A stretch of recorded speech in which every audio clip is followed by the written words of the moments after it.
How are you? Good. How are you? Happy Halloween. Any updates on who may or may not be available? Ramondre will be out for this week. Everybody else does not have a designation. Is this from the game or practice? Yeah, Ramondre will be out. Mike, I wanted to ask you about fourth down. Follow up. Fourth down decisions. Actually, different.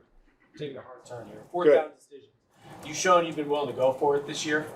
I'm just curious, since you, even in your short time as a head coach, maybe dating back to 2018, how has fourth down thinking evolved across the league? Well, I think it's just gotten more aggressive. I think that it's, with just the amount of possessions, I think that you end up having, sometimes there could be as few as 8 possessions, and you have to make the most of them. Sometimes you get 10, you get 11, and you don't want to be reckless. You want to be sound in your decision making, field location, flow of the game, kind of what that looks like.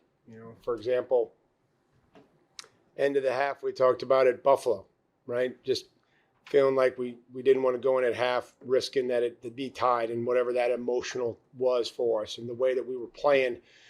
3-3 game, took the field goal.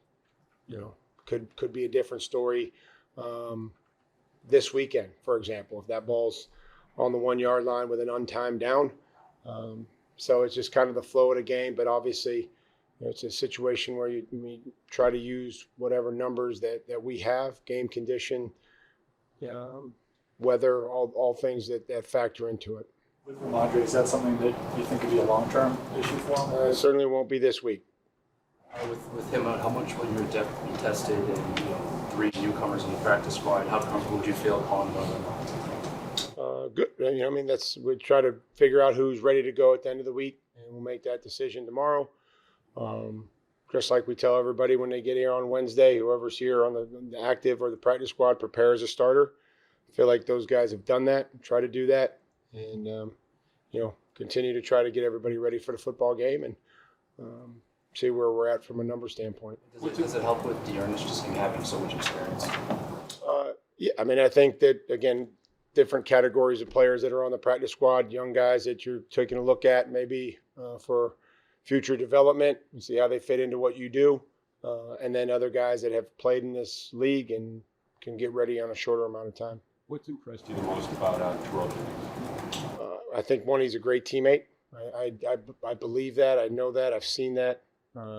He cares about his teammates. He plays hard, unselfish, and then he runs hard. And he runs hard. I think he's improved. He's improved his skill set from the time that we've gotten here in the spring, and he's taking advantage of his opportunities, whether that be on the special teams unit. Had a couple tackles last week and was excited. Everybody was excited that he got one of those special teams game ball recognitions, and he's done a good job when he's been in there. So, excited to see him continue to play. Mike, knowing how much trust you have in Ramondre in pass protection, how, if at all, does having guys who don't have as much experience this season in that role change the passing plan? We'll have to continue to find ways to protect our quarterback the best way that we can. He's one of our best players. That goes without saying. So, however, we're doing that based on the fronts that they give us, the looks that they give us. If it's a 5-down look, if it's a backer or nickel off the ball, we'll have to make sure that we're sound in protection and that we, are getting to where we need to be. But also, it's one thing to knowing where you're supposed to be. It's another to go over there and to get the block done. So whether that's the linemen, the tight ends, anybody that's associated with that job to, protect the quarterback on a pressure, they need to be able to do that. Well, just your reaction to Marcus Jones being named AFC Defender of the Month. Always excited when good things happen to good people that put work in, that are consistent. So I think, what was probably most exciting for me was watching his teammates' reaction to that. So that's always fun. Mike, in terms of some of the players that you brought in this week and perhaps others to come, how important is culture and locker room fit, especially this time of year? I mean, I think it's important. It's a role that you have to.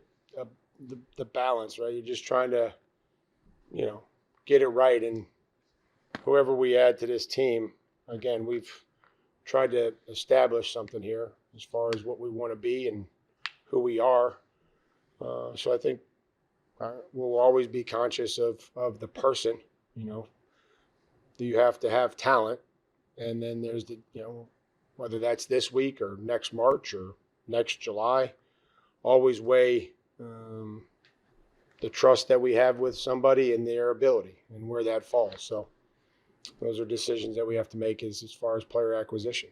Mike, When- on that point, Mike, the Karen just sort of raised, it seems like you've made a concerted effort to give this program, this team, its own identity and separate it from some of the success of the past, the individual player introductions. You don't do the "oh yeah" after a win. I don't think I've heard "do your job" very much this year. Why is that important for this program to have its own identity? Well, let's first just say, I mean, it's been a lot of years since that has happened. So I don't know how many people really around here know, other than Stacy, Nancy, Jim Whalen. You know what I mean? So we're just trying to do what we feel like is best and what the players and the communication and me and the staff and Elliot and everybody else involved. That's all we're trying to do is just trying to win games, get good guys, enjoy coming to work, coach the shit out of them, watch them have success, be excited for them.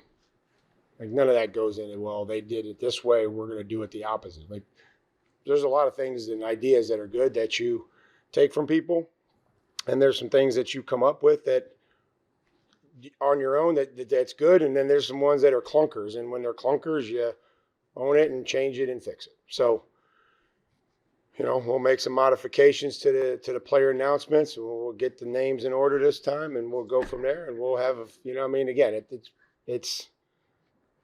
we just want to try. Again, I'm excited. I love coaching these guys. It's fun.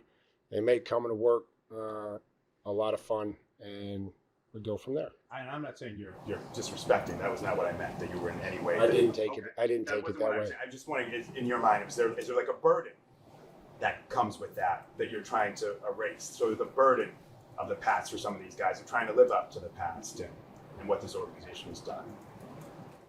I mean, 2 years. I don't know what the burden is. They won 8 games in 2 years, so none of that matters. Whether it was a Super Bowl or not very good year, it doesn't matter. So in this league, if you take a nap, you're going to get beat. And that's just how it is. So we're not trying to take a nap. We want to try to just play good football, be competitive, take advantage of our opportunities, take care of the football, play complementary, play sound, create some more plays in the kicking game, all these things that we're talking about doing. And I don't have enough time to focus on what happened yesterday, let alone what happened 7 years ago. Can you recall another time in your coaching career that you've had 3 scout team players with the same number? No, that was just because they got tired of putting the pennies on. So you just, again, I'm sure you guys are probably wondering who's who. I am too. It's like the one with the 7 with the red shoes or 7 with the orange shoes. I apologize for that, but it just makes it a more efficient thing, and I like the look of the jerseys. It's no disrespect to any player. It's just the jersey looks cleaner with the number. Obviously, Bijan is a focal point for what they're going to do. It's an excellent player, fantastic player. Compared him to Marshall Faulk, I got some eyebrows that were raised, and I was like, we'll Google Marshall Faulk tonight and enjoy the highlights. So yeah, we just efficiency of practice, I think. I apologize if that threw you guys off. We weren't trying to hide anybody. We're just trying to be more efficient at practice so that when the next back got in there or they were moving, we wouldn't have to put the penny on. I know it's only been 2 practices, but what have you seen from John Saunders so far? John's a fantastic attitude. We loved our pre-draft visits with him as the person, And again, he's learning, trying to learn our system, learn how we do things. Everybody does something a little different. So we're excited to work with him. Mike, Kyle Duggar started 4 games for you guys this year. What went into the decision to trade him, and any concern about the depth, hurting the depth there at that position? Yeah, I just focused on the Falcons. That trade happened a few days ago. So, just excited about the group that we have going forward. Wish Kyle a lot of luck and appreciate his professionalism. Thanks, guys. That's it. Thanks.